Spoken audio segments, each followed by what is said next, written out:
Anyway, let's go on to our discussion for this week, and we're going to be doing, for the foreseeable future, we're going to be doing a lot of our top three picks, at least this month and next month, on the podcast and doing a video of us discussing it, because I think I've said this many times, motherfuckers be busy. Yeah, my shit blew up like the last 2 weeks. I'm picking up more clients, and I'm waking up at 4 o'clock in the morning. Yeah. You need to rephrase that shit. My shit blew up. I'm up at 4 o'clock in the morning. You need to rephrase that. Anyway. Phrasing! We're going to talk about the top 3 albums that came out in August. And when I say we, I mean Chris, because I didn't listen to shit because I was studying, and Pete is a busy-ass motherfucker. Yeah. And he's been, just trying to... He's been buying plane tickets to go beat up anybody buying Five Finger Death Punch albums, and he needs some rest. I'm almost destitute, too, but it's a worthwhile endeavor. He's got a good source of money. It's Limp Bizkit. Making it rain. Making it rain. Anyway, Brave New World. So Chris, you can take on the top 3. Go for it. Oh, well, first one up, I'm going to just put this at number 3, was Powerwolf, the Metal Mass Live. That sounds like Powerwolf sounds familiar. I feel like I've heard about them recently. I think some guy that we know did a video about them recently, about their album that came out last year. Yeah, that sounds about right. Yeah. Well, the good thing about it is that the majority of that album that he listened to, that he did a review for, is on this record, because it's, I think, from that tour. And I had myself one of those Arsenio Hall moments where, why did you tell me the cheese was so good? Like, because I had not listened to Powerwolf at all before. Arsenio Hall reference? Jesus. From the Chappelle Show, you know what I'm talking about, right? Why did you tell me the cheese was so good? What? We will show you this clip when we're done. We have to go We back, will show you this clip when we're done. Anyway, I had that moment because I had never listened to Powerwolf before, and I kept on hearing Pat talk about Powerwolf. Powerwolf. I'm doing a review of Powerwolf, blah, blah, blah, blah, blah. Powerwolf. And then when Skateboard Marketing had the download of the album, the live album, I was like, all right, I'm going to listen to it. I'm going to check it out, see what all the fuss is about. And it's really fucking good. They're a great power metal band. And they have like a lot of like dark elements to them, just like Pat said in his video. There's a lot of choral parts in there, a lot of just big bombast, and there's a whole lot of fun. But I also had the same criticism that Pat had, is that a lot of their songs do sound almost exactly the same. It does get a little repetitive here and there, but in a live setting that seems kind of fun. I mean, because you know that they're playing different songs from different albums, even though they do sound the same. There's still a little bit something that changes it up a little bit. All in all, it was just a lot of fun to listen to. I thought it was really fucking good. The only thing that threw me off at first when I listened to the song "Resurrection" by Erection, and I was like, "Wait, what?" Yeah. And then I just thought of Dan, for some reason, which is just terrible. Resurrection by what? Erection. Literally, like the word erection. Yes. It's like one of their masterpieces. Don't say master when we're talking. Masturbation pieces? Sorry. Masturbation. Don't forget about the penetration of North America. Good fucking God, man. Man, this has gone south fast. Man, I was waiting. this conversation has gotten soft. Let's go on to the next. Well, the next one, my number 2 for the month, was the new one by Delain called Moonbathers. Another one of the female-fronted metal bands I particularly like. The thing I like about Delain is that they keep a lot of the symphonic elements in the music itself, but the singer, I think this is Charlotte Wessels.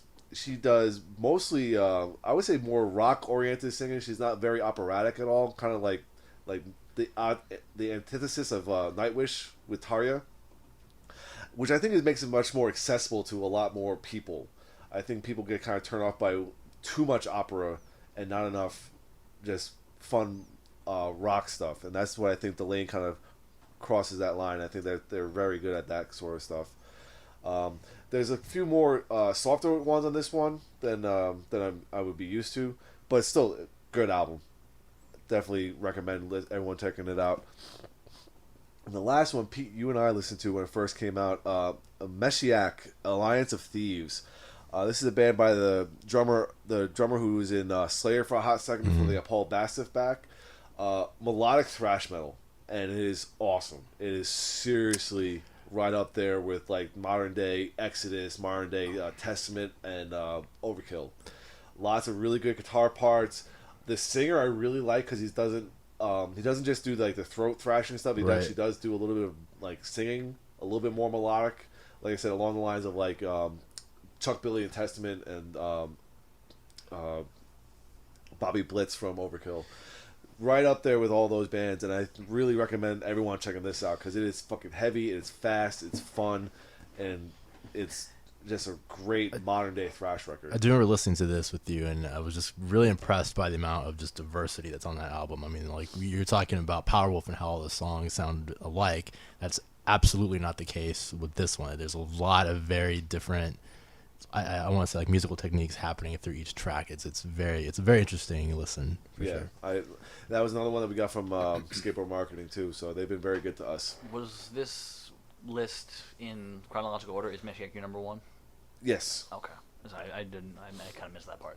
Yeah. But there you go. There's the top 3 for August. Yeah. Oh crap! We're halfway through September. Yeah.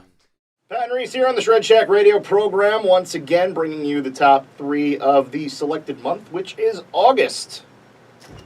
Really? We're up to August already? Yeah, we actually caught up with the stuff that we were supposed to. So, Really? Yeah. Oh, wow. So now we are doing the top 3 of August of 2016. And once again, we are open to interpretation, so if you guys have suggestions for us that you think we should have included instead, let us know. Facebook.com/The Shred Shack, or you could email us directly at shredshackmetal@gmail.com. But for right now, let's go through the list, and we're starting off with number 3. Number 3 on our list is Nightmares in the Waking State Part 2 by Solution 45. Part 2, not Part 1. Yeah, Part 1 came out earlier in 2015, and I don't think I've heard a Solution 45 song that I've ever hated, even going back to when the guy was in Scar Symmetry, Christian Alvestam. I always mess up his name, so I had to look it up. Christian Alvestam. You know me, I can barely pronounce anything. Yeah, Christian Alvestam, who is the singer for Scar Symmetry, he's really an amazing vocalist, one of the more underrated vocalists in heavy metal. And, you know, I've said it before and I'll say it again, when you have to be replaced by 2 people to replicate your sound in your band, you did something right. Yeah. But his Solution 45 albums have all been really good and getting increasingly heavier as time has gone on. I think this might be the heaviest album that they've put out. Oh, it's definitely, it definitely sounds amazing.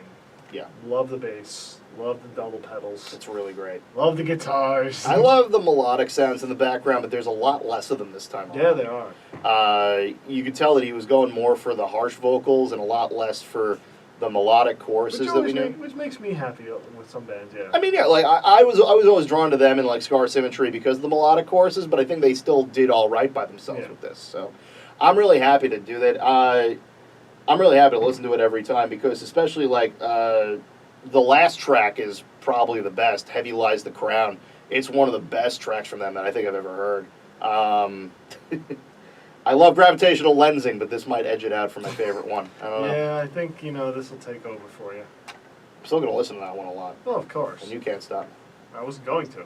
Good. I'll probably listen to it with you. All right, then. God, why do you think I always gotta, take things away from you? Because you're you. Yeah, that's true. All right. Number 2, we have The Apothic Doom by Skeleton Witch. Yeah, I believe Chris had this on his list too, but we're going to talk about it too because we honestly couldn't think of another one that we wanted to put this high on the list because it's just an EP, but it's still awesome. Yeah. This is the first time that we're actually going to get a look at the new Skeleton Witch singer, Adam Clemens. Where did he come from again? Veil of Maya. Oh, yeah. I haven't listened to them in a while. Punisher was a good song, but I haven't listened to a lot of them. But I like the way that he sounds with the band. Now, Chance is always going to be, in my opinion, he's going to be the definitive guy. But I like that you're able to understand a little bit more with this guy, yes. And it's not as raspy. But, it's just a change for right now, but for right now I'm enjoying it. For once, this change is good. Yeah. Well, the band hasn't lost anything. No, the in the band step. is the exact same. So Yeah. We got a little taste of it earlier this year when they put out Well of Despair, and we played it on the show a little while ago, and they're still just as good with the rest of these tracks. It just makes me want a full release from them, though. Yeah, I've been wondering what's taking so long to get the full thing out. I don't know. EPs are nice and all, but give us the whole album. Yeah. Give us take a little bit more time off. Do the whole thing. They took enough time off. They changed singers. They were off for like a year and a half. I know, but you know what I mean. Instead of an EP is nice, but they're probably going to go on tour for a little bit, and we're not going to see a new album probably till like maybe the end of next year. Well, if they include stuff like they've been putting out, like Black Water is the title track from this, if it keeps up with this sound, it'll be worth the wait. Number 1 on our list is the Depression Sessions. Fit for an autopsy! We are not biased because we know somebody in Fit for an Autopsy. But we used to go to shows with the guitarist Tim. But I'm telling you right now, like even if we didn't know him, this EP, these 6 tracks were 6 of my favorite metal songs that I heard all year, and 3 of them are covers, so that says a lot. But Pat likes his covers. I do. But this was, for those of you who don't know, it was a joint EP from members of Fit for an Autopsy, Thy Art Is Murder, and the Acacia Strain! The Acacia Strain. Yes, that's what I was trying to say. I like the Acacia Strain. I can tell. But They make me enjoy punching people. yeah, well, you probably love the cover that they did. They did Black Hole Sun. Yes. So it was pretty good. All of them did a cover. They did Black Hole Sun. Thy Art Is Murder did Du Hast. And 9 Inch Nails' Perfect Drug was done by Fit for an Autopsy. I think the 2 Fit for an Autopsy tracks were the best on the album. Definitely. And again, not being biased. Not being biased here. Hi, Hey. Tim. Maybe. Hey, Tim, how you doing? How's the beard? But I just think Fit for an Autopsy's tracks were the best on the entire thing. They were really well produced. They were crisp. They were clear.